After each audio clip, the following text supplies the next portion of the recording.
आज हम कक्षा 10 के प्रकाश परावर्तन अपवर्तन के पार्ट 2 को देखेंगे। पिछली कक्षा में हमने देखा था कि प्रकाश क्या होता है। उसके बाद हमने देखा था कि प्रकाश के कौन कौन से स्रोत होते हैं, जिनमें कि हमने दीप्त और अदीप्त को देखा था।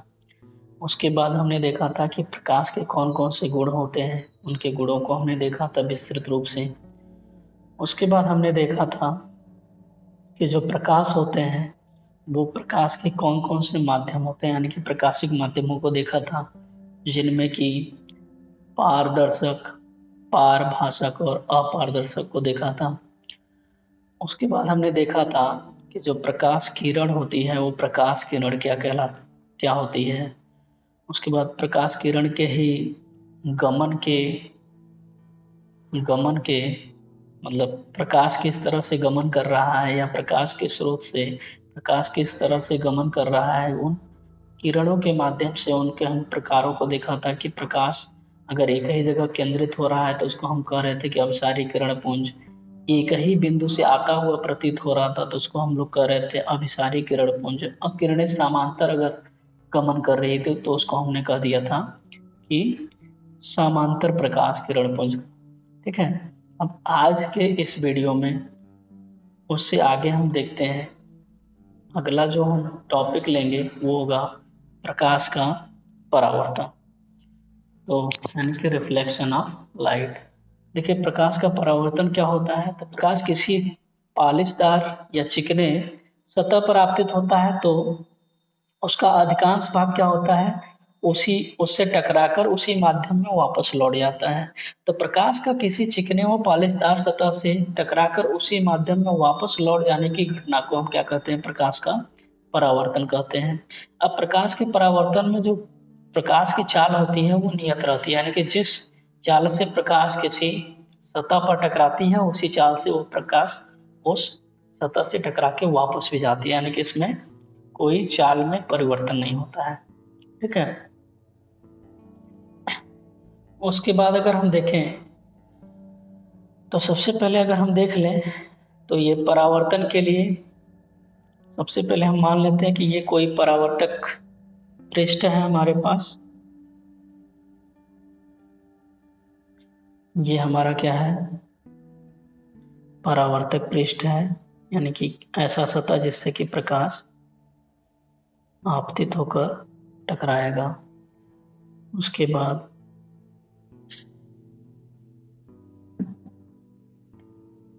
ये हमारा आपतित किरण,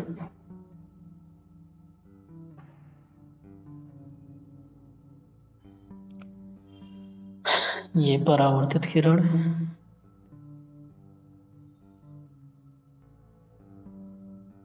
और ये हमारा अभिलंब है, यानी कि किसी प्रकाश स्रोत से आने वाली प्रकाश की किरण को हम कह देते हैं, ये हमारा क्या है, आपतित किरण है।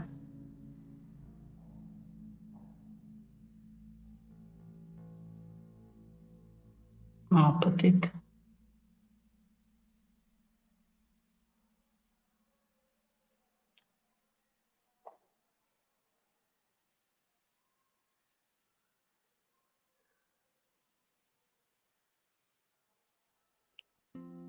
ये आपतित किरण है।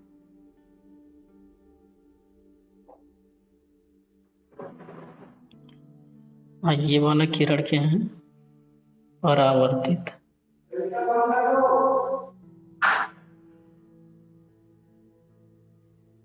हाँ, ये वाली हमारी क्या है, अभिलंब है, जिसको कि हम एन से और एन डैश से रिप्रेजेंट कर सकते हैं, यानी कि किसी भी स्रोत से आने वाली प्रकाश की किरण को हम आपतित किरण कहते हैं। ठीक है। स्रोत से आने वाली किरण जिस पृष्ठ से टकराती है उस पृष्ठ को हम कहते हैं परावर्तक पृष्ठ, यानी कि ये है परावर्तक पृष्ठ। ये परावर्तक पृष्ठ है, और परावर्तक पृष्ठ से टकराकर वापस जाने वाली, माध्यम में वापस लौटने वाली किरण को हम परावर्तित किरण कहते हैं। तथा इस जिस बिंदु पर ये क्या करता है कि परावर्तक पृष्ठ से टकराता है उस बिंदु को हम कहते हैं आपतन बिंदु। और आपतन बिंदु पर परावर्तक पृष्ठ के लंबवत खींची गई रेखा को हम अभिलंब कहते हैं। इससे संबंधित कुछ जो परिभाषाएं हैं उन परिभाषाओं को देख लेते हैं। तो सबसे पहला है परावर्तक पृष्ठ। परावर्तक पृष्ठ क्या होता है कि प्रकाश जिस पृष्ठ से टकरा कर परावर्तित होती है उस पृष्ठ को ही हम क्या कहते हैं, परावर्तक पृष्ठ। यानी कि चित्र में ये हमारा क्या है, ये परावर्तक पृष्ठ है, ये चिकना पृष्ठ है जिससे कि प्रकाश परावर्तित होती है। उसके बाद दूसरा हमें दिया हुआ है आपतित किरण, यानी कि वह प्रकाश की किरण ना जो समतल पृष्ठ पर आकर टकराती है आपतित किरण कहलाती है। या दूसरे शब्दों में कहें तो किसी स्रोत से आने वाली प्रकाश की किरण आपतित प्रकाश की किरण होती है। दूसरा है, उसके बाद है परावर्तित किरण, यानी कि वह प्रकाश किरण जो परावर्तक पृष्ठ से टकराकर उसी माध्यम में वापस लौट जाती है, परावर्तित किरण कहलाती है। ठीक है। अब परावर्तक पृष्ठ के जिस बिंदु पर, यानी कि आपतन बिंदु किसको कहेंगे, तो परावर्तक पृष्ठ के जिस बिंदु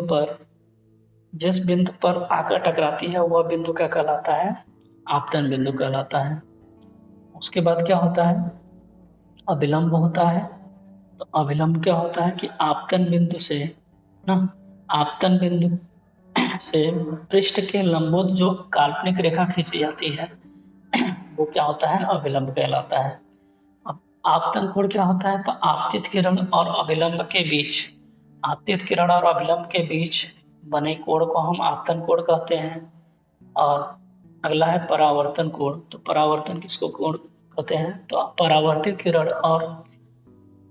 किरण और अभिलंब के बीच बनने वाले कोण को हम परावर्तन कोण कहते हैं। अच्छा, इस क्षेत्र में आप जान लीजिए कि आपतन कोण को हम आई से रिप्रेजेंट करते हैं, यानी कि जो आपतन कोण होगा उसको हम आई से प्रदर्शित करते हैं, तब परावर्तन कोण को आर से रिप्रेजेंट करते हैं। अब आगे पढ़ेंगे तो इनका एक नियम होता है परावर्तन का नियम। परावर्तन का नियम क्या कहता है कि आपतित किरण, परावर्तित किरण तथा अभिलंब तीनों एक ही तल में होते हैं। यानी कि परावर्तन का अगर हम नियम की बात करें तो परावर्तन के दो नियम होते हैं।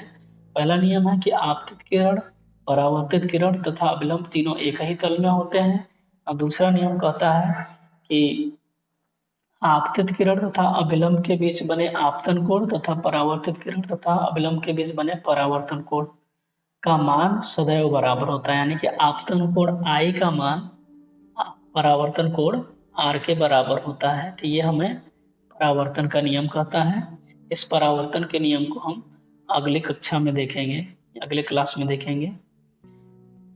तो ऐसे ही वीडियो को देखने के लिए चैनल को सब्सक्राइब करिए और अपने सहपाठियों को उसको शेयर करिए।